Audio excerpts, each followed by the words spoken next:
श्रावण सोमवार व्रत की कथा। श्रावण सोमवार की कथा के अनुसार अमरपुर नगर में एक धनी व्यापारी रहता था। दूर दूर तक उसका व्यापार फैला हुआ था। नगर में उस व्यापारी को सभी लोग मान सम्मान करते थे। इतना सब कुछ होने पर भी व्यापारी आत्मर्न से बहुत दुखी था, क्योंकि उस व्यापारी का कोई पुत्र नहीं था। दिन रात उसे एक ही चिंता सताती रहती थी, उसकी मृत्यु के बाद उसके इतने बड़े व्यापार और धन संपत्ति को कौन संभालेगा।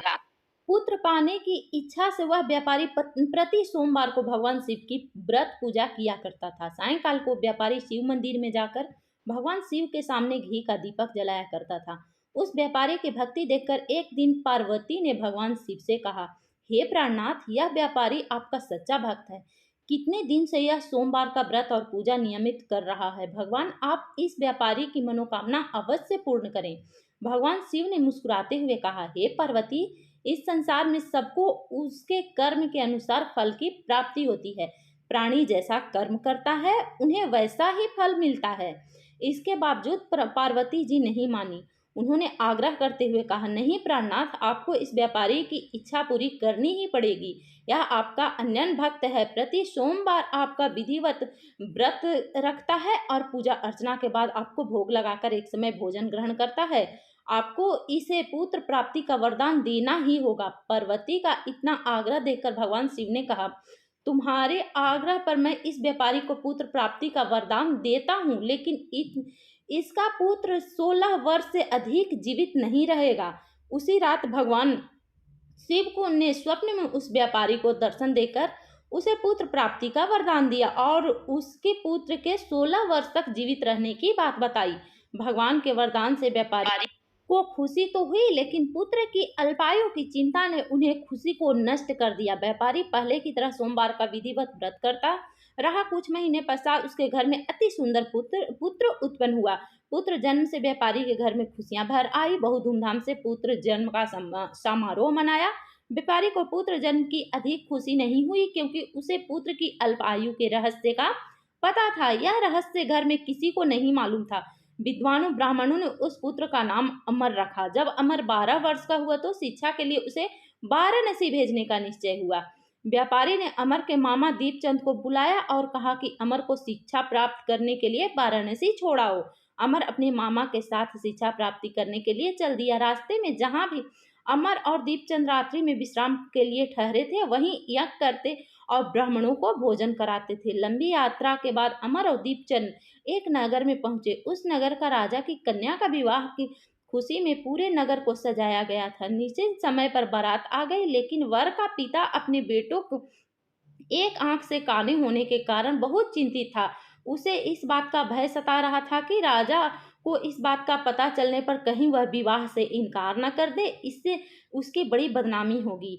वर को पिता ने अमर को देखा तो उसके मस्तिष्क में एक विचार आया। उन्होंने सोचा, क्यों न इस लड़के को दुल्हा बनाकर राजकुमारी से विवाह करा दूं। विवाह के बाद उसे धन देकर विदा कर दूंगा और राजकुमारी को अपने नगर में ले जाऊंगा। वर के पिता ने इसी संबंध में अमर और दीपचंद से बात की। दीपचंद ने धन मिलने के लालच में वर के पिता की बात स्वीकार कर ली। अमर को दूल्हे को वस्त्र पहनाकर राजकुमारी चंद्रिका से विवाह करा दिया गया। राजा ने बहुत सा धन देकर राजकुमारी को विदा किया। अमर जब लौट रहा था तो सच नहीं छिपा सका और उसे राजकुमारी की ओढ़नी पर लिख दिया, राजकुमारी चंद्रिका, तुम्हारी विवाह तो मेरे साथ हुआ था। मैं तो वाराणसी में शिक्षा प्राप्त करने जा रहा था। अब तुम्हें जिस नवयुवक की पत्नी बनना पड़ेगा वह कान्हा है। जब राजकुमारी ने अपनी ओढ़नी पर लिखा हुआ पढ़ा तो उसके काने लड़के के साथ जाने से इनकार कर दिया। राजा ने जब सब बातें जानकर राजकुमारी को महल में रख लिया। उधर अमर अपने मामा दीपचंद के साथ वाराणसी पहुंच गया। अमर ने गुरुकुल में पढ़ना शुरू किया। जब अमर की आयु 16 वर्ष की पूरी हुई तो उसने एक यज्ञ किया। यज्ञ की समाप्ति पर ब्राह्मणों को भोजन कराया और खूब अन्य वस्त्र दान किए। रात को अमर अपने शयन कक्ष में सो गया। शिव के वरदान के अनुसार शयनावस्था में ही अमर के प्राण पखेरु उड़ गए।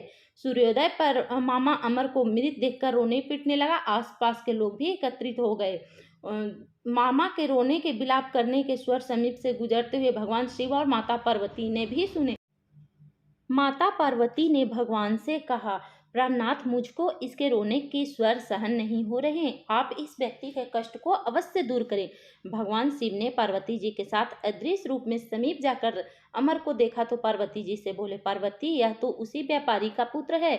मैंने इसे 16 वर्ष की आयु का वरदान दिया था, इसकी आयु तो पूरी हो गई। पार्वती जी ने फिर भगवान शिव से निवेदन किया, हे प्राणनाथ, आप इस लड़की को जीवित करें, नहीं तो इसके माता पिता पुत्र की मृत्यु के कारण रो रो कर अपने प्राणों का त्याग कर देंगे।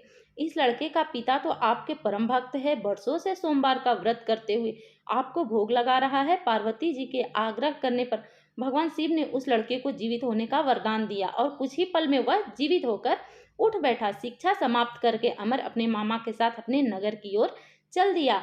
दोनों चलते हुए उसी नगर में पहुंचे जहां अमर का विवाह हुआ था। उस नगर में अमर ने यज्ञ का आयोजन किया। समीप से गुजरते हुए नगर के राजा ने यज्ञ का आयोजन देखा। राजा ने अमर को तुरंत पहचान लिया।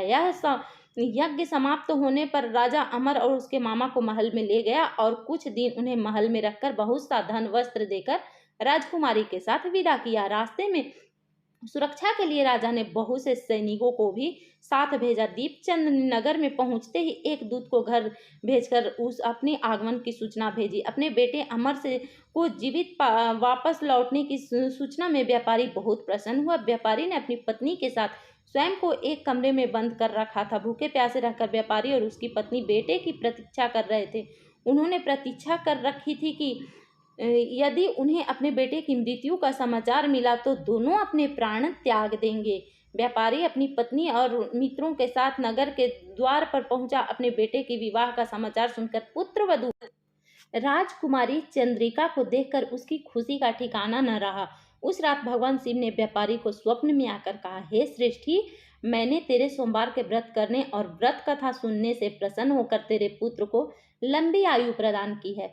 व्यापारी बहुत प्रसन्न हुआ। सोमवार का व्रत करके व्यापारी के घर में खुशियां लौट आई। शास्त्रों में लिखा है कि जो स्त्री पुरुष सोमवार का विधिवत व्रत करते हैं और व्रत कथा सुनते हैं उसकी सभी इच्छाएं पूरी होती है। प्रेम से बोलो हर हर महादेव।